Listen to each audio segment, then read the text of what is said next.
இந்த வித்தியாசத்தை ஜிம் அவர்கள் சரியா கணித்திருக்கிறார்.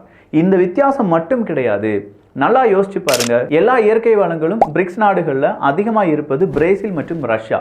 ஆனால் அவங்களுடைய பணத்தை வேஸ்ட்ஃபுல்லாக செலவழிக்கிறாங்க அப்படிங்கிற ஒரு இன்ஃபர்மேஷனையும் கொடுக்கிறார். பிரேசில் ரஷ்யா வேஸ்ட்ஃபுல்லாக அவங்களுடைய பணத்தை செலவழிக்கிறாங்களான்னு கேட்டால் ஆமாம்.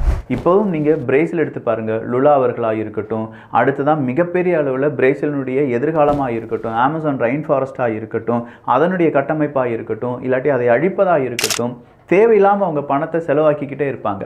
ரஷ்யாவை பொறுத்த வரைக்கும் ரஷ்யா உக்ரைன் போர்ல இருந்து ரஷ்யாவுக்கு எதிராக பொருளாதார தடை அப்படின்னு சொல்லி அவங்களுடைய பணமும் இப்படி விரயமாயிட்டே இருக்கு. ஆனால் இந்த பிரச்சனை எதுவுமே இல்லாத ஒரு நாடாக இந்தியாவை பார்க்கிறார் ஜிம் அவர்கள். அப்போ பிரிக்ஸ் நாடுகள்லேயே ரொம்ப ஜொலிக்கக்கூடிய ஒரு நாடாக நம்ம இந்தியாவை பார்க்கலாம்.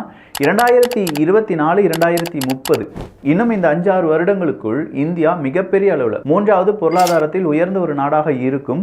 அப்படி இல்லைன்னா நான் பெரிய ஏமாற்றம் அடைந்து விடுவேன் அப்படின்னு சொல்றாரு ஜிம் அவர்கள். ஸோ பொருளாதாரத்தில் முன்னிலைமையில் இந்தியா வரும்போது இந்தியாவுக்கான எதிர்ப்புகளும் வருமே, பிரிக்ஸுக்குள்ள வெளிநாடுகளும் இந்தியாவுக்கு எதிர்ப்புகள் வருமே, அதை எப்படி இந்தியா சமாளிக்கும் அப்படிங்கிற கேள்விக்கு பதில் இருக்கு. இந்தியாவை பொறுத்த வரைக்கும் எந்த நாட்டுக்கும் எதிரி இல்லை அப்படின்னு நம்ம பார்த்தோம். ஜிம் அவர்களும் சொல்லிட்டாங்க. அதே நேரத்தில் இந்தியாவினுடைய வளர்ச்சி வேறு நாட்டுக்கு எந்த விதத்திலும் பாதிப்பை ஏற்படுத்தாது. ஆனால் ரஷ்யாவினுடைய வளர்ச்சியோ சீனாவினுடைய வளர்ச்சியோ நேர் எதிராக மேற்குலக நாடுகளுக்கு பாதிப்பை ஏற்படுத்தும் அப்படின்னு சொல்கிற பயம் மேற்குலக நாடுகளுக்கு இருக்குது.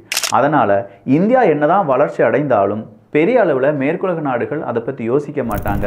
பட் மீதமுள்ள நாடுகள் வளர்ச்சி அடையாமல் இருப்பதற்கு என்னென்ன வழிமுறைகள் இருக்கோ அதை செய்வாங்க.